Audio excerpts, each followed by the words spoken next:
Saudações, guerreiros espartanos, sejam bem-vindos a mais um Game Shark, que é o seu programa focado no mundo dos jogos aqui na Loading. No programa de hoje a gente vai destacar uma franquia que comemorou 15 anos em 2020, com games que ajudaram a alavancar a lista de exclusivos da marca PlayStation. É claro que eu tô falando do meu, do seu, do nosso Bom de Guerra. Tá começando o Game Shark de God of War.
O foco do programa de hoje vai ser o jogo de 2018, mas primeiro vale a pena relembrar as origens da franquia protagonizada por Kratos. Desenvolvido pela Santa Monica Studio e publicado pela Sony Computer Entertainment, o primeiro God of War foi lançado em março de 2005 para PlayStation 2. Todo o conceito de God of War foi criado por David Jaffe, que antes tinha trabalhado na franquia Twisted Metal e até em Mickey Mania. O game é ambientado na Grécia e é protagonizado por Kratos, um guerreiro espartano que segue as ordens de Ares, o deus da guerra. Durante uma missão de destruição, Kratos atacou uma vila e, no processo, acabou matando a sua filha e a esposa também, acidentalmente. Eventualmente, ele descobre que Ares armou tudo e mata o deus como vingança, se tornando o novo deus da guerra. Já no primeiro jogo, a Santa Mônica conseguiu entregar um combate viciante muito bem elaborado. É claro que já existiam bons hack and slashes na época, mas nada tinha o mesmo nível de brutalidade de God of War. Esse foi um dos motivos pelos quais o jogo fez sucesso suficiente para garantir uma sequência.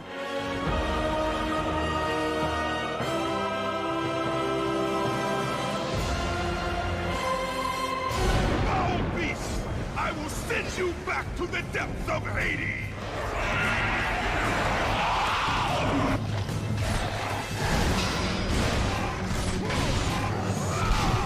God of War 2 chegou 2 anos depois, em 2007, também para o PlayStation 2. Mais ambicioso e com gráficos aprimorados, a sequência trouxe chefões ainda mais memoráveis e quebra-cabeças mais complicados. A jornada de Kratos em busca de vingança continuou e trouxe muitas outras figuras da mitologia grega para o protagonista enfrentar. Tem aquela luta sensacional contra o Ícaros que o Kratos vai lá e arranca as asas dele para ele mesmo usar. Ai, saudade, eu devo ter zerado esse jogo pelo menos umas 5 vezes sem arrependimentos.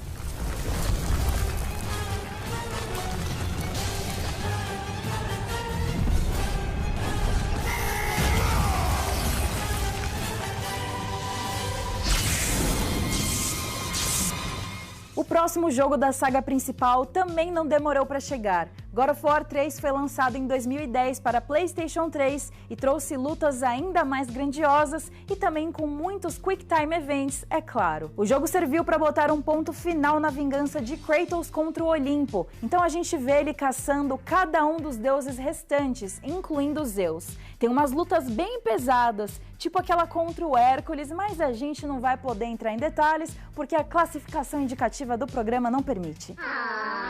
O que importa é que God of War 3 não decepcionou e foi o ápice da vida violenta do guerreiro espartano. Depois de 2 jogos principais e alguns spin-offs, o gameplay estava mais dinâmico e satisfatório do que nunca.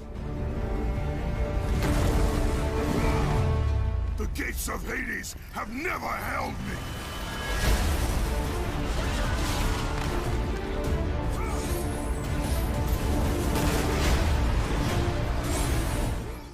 Entre os games da trilogia principal e depois dela, God of War ganhou alguns jogos extras. O primeiro deles foi God of War Betrayal, um jogo side-scroller com visual 16-bit que surpreendentemente agradou a crítica e os jogadores. O game chegou em 2007 e foi lançado no formato Java. Em 2008 veio God of War Chains of Olympus. Desenvolvido pela Red Dawn para o PSP, o game serve como uma prequel para o primeiro God of War, mostrando mais detalhes sobre o passado de Kratos como um guerreiro do Olimpo. O jogo também conseguiu alcançar uma qualidade técnica impressionante no console portátil da Sony. A Red Dawn voltou a trabalhar com a franquia em 2010, com God of War Ghost of Sparta. Lançado originalmente para PSP, o jogo entrega uma aventura completa e profunda ao explorar o que aconteceu com o Kratos depois que ele virou o deus da guerra. Eventualmente, o game foi remasterizado para PS3, bem como Chains of Olympus. Em 2013, a Santa Mônica lançou God of War Ascension, como uma tentativa de mudar um pouco a fórmula da franquia, que já estava meio saturada. O game até conseguiu oferecer algumas batalhas impressionantes no PlayStation 3 e se aventurar em um modo multiplayer, mas God of War precisava mais do que isso. Antes de iniciar a ressurreição de Kratos no jogo de 2018, a Santa Mônica lançou uma remasterização de God of War 3 para o PlayStation 4 em 2015. O jogo ficou ainda melhor graças ao poder do até então novo console da Sony. Agora sim, o estúdio estava pronto para seguir em frente, mas não sem enfrentar muitos desafios no caminho. Com o PS4 firme e forte no mercado, os fãs de God of War se perguntavam se teriam mais do que uma remasterização para jogar no console. A Sony ficou caladinha por um bom tempo, sem confirmar ou dar pistas se estava trabalhando em um novo game da franquia. Foi por isso que o anúncio do novo God of War na conferência da PlayStation na E3 2016 quase matou todo mundo do coração. Eu nunca vou esquecer porque, com certeza, esse é um dos meus momentos favoritos do evento. Tava todo mundo do meu trabalho meio que na expectativa de ver um novo God of War, mas sem nenhuma pista concreta. Aí começou aquela orquestra maravilhosa que já deixou todo mundo arrepiado e com algumas suspeitas do que poderia ser revelado. E então apareceu um menino brincando no chão. Ninguém estava entendendo o que era aquilo exatamente. Até que ele, o Cleitinho, aparece das sombras, todo barbudão. Meu amigo, eu levantei da cadeira e comecei a gritar. Roar! That dumb hammer doesn't scare me. Oh, no! Boy. Stop. Boy!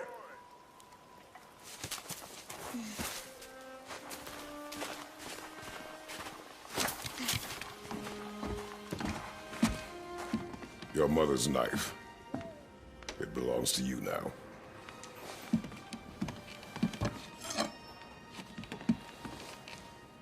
What for? A test. She taught you to hunt, yes? Yes, sir. Then show me what you know. I am hungry. Feed us. What are we hunting? You are hunting deer. God of War estava de volta com um dos melhores anúncios da história dos videogames. O vídeo já mostrou logo de cara que a franquia estava diferente em todos os sentidos. O foco na narrativa mudou todos os aspectos do gameplay. Kratos agora estava na mitologia nórdica, acompanhado por seu filho Atreus. O jogo chegou em 2018 para PlayStation 4 e foi um sucesso, mas o caminho até lá não foi fácil. O novo God of War não é considerado um reboot completo, porque o jogo não ignora o que aconteceu nos games anteriores. O passado de Kratos continua lá para atormentá-lo, mas agora ele tinha uma nova vida com novos propósitos. O documentário Raising Kratos, disponível com legendas em português no YouTube da PlayStation Brasil, conta os bastidores do renascimento de God of War. Fazer um reboot de uma franquia tão amada foi bem arriscado, e a equipe passou um bom tempo tentando encontrar o caminho certo. O novo God of War também marcou o início de uma nova era para Santa Monica Studio. Entre 2013 e 2014, a empresa cancelou um projeto de uma franquia nova, mudou-se para um novo escritório e contratou novos funcionários. Como a saga estava saturada, Cory Barlog, o diretor do jogo, sabia que não deviam criar mais um God of War que repetisse a fórmula dos anteriores. Eles teriam que ousar, reinventar e deixar o Kratos malucão do ódio lá no passado. Ao mesmo tempo, eles tinham apenas uma chance de fazer isso dar certo. Imagina a pressão. No documentário, Cory ainda conta como sua vida pessoal influenciou na produção do jogo. Quando ele voltou a trabalhar com God of War, ele estava casado e com um filho pequeno. Todas essas novas experiências familiares meio que refletiram no conceito do novo God of War, que caminhou para destacar o lado maduro e paternal de Kratos. Nos conceitos iniciais, Cory já tinha em mente que queria destacar Kratos como um pai, e como o protagonista lidaria com isso e com os problemas do próprio passado. Só que dessa vez ele seria um pai de verdade, já que no começo da franquia ele matou a filha e a esposa, né? Nem todo mundo da equipe gostou dessa ideia logo de cara. Jason McDonald, chefe de design do jogo, achava estranho ter uma criança acompanhando Kratos, principalmente durante os momentos de combate. Eventualmente, os devs encontraram harmonia e a história começou a se moldar ao redor de Kratos e de Atreus. E foi assim que um dos personagens mais solitários e agressivos da história dos videogames virou um papai responsável. Responsável não tanto, mas um pouquinho mais responsável do que antes. Em um dia, ele tá matando tudo que vê pela frente. No outro, ele tá acompanhado de um molequinho ranhento que ele gosta de chamar de boy. Boy.